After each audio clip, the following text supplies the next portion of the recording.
Why I now hide spare keys everywhere. Story.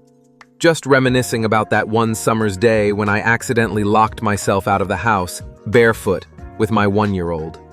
I called my mother-in-law, holder of the sacred spare key. Mind you, she was already meant to be coming to my house later. Ladies and gentlemen, she said no. No!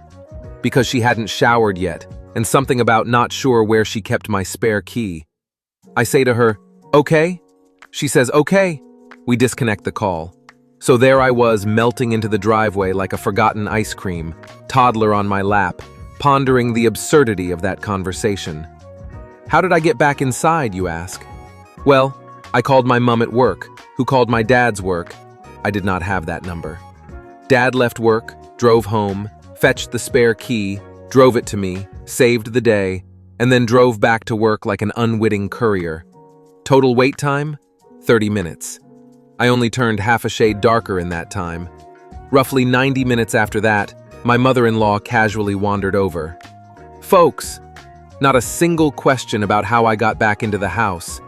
Honestly, that level of I do not give a damn is almost aspirational. It's giving Olympic-level detachment. Yeah, so that's why I hide spare keys everywhere.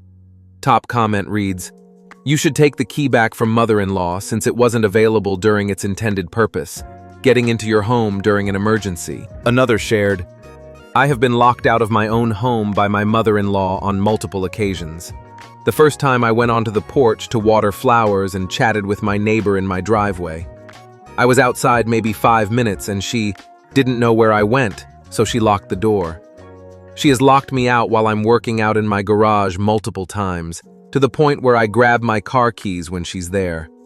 The last time my father-in-law and husband had left, and she didn't come to the door when I was knocking because she wasn't sure who was there and didn't feel comfortable opening the door.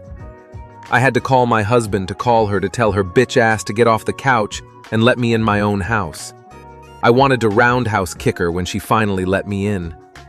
Someone commented, my in-laws borrowed my husband's car one time for literally 1 day, so he just gave them his whole set of keys.